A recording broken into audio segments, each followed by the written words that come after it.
gətirir, dəmir qapını qoyurlar. Əslində adı dəmir qapıdır, amma baxırsan ki, bu konserva bankasından nazik bir dəmirdir.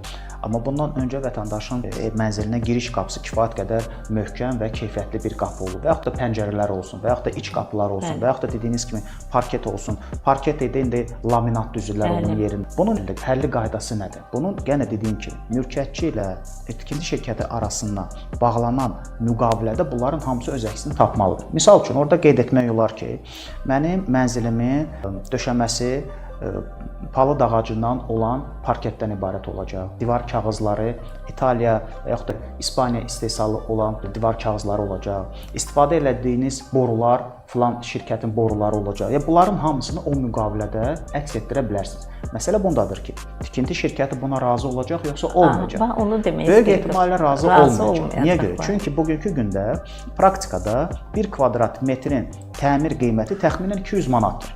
Və siz belə olan halda tikinti şirkəti sizə deyə bilər ki, təklif eləyə bilər ki, mənim təmir eləyəcəyim, tutalım ki, mənzilin 1 kvadrat metrinin təmir xərci 200 manatdır.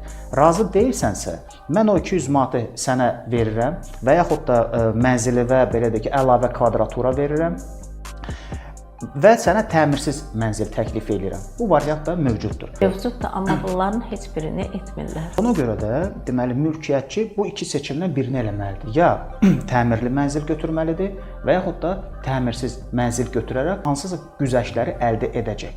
Mülkiyyətçi nə birinci, nə ikinci ilə razı deyilsə, misal üçün, o zaman o təbii ki, məhkəməyə müraciət edə bilər.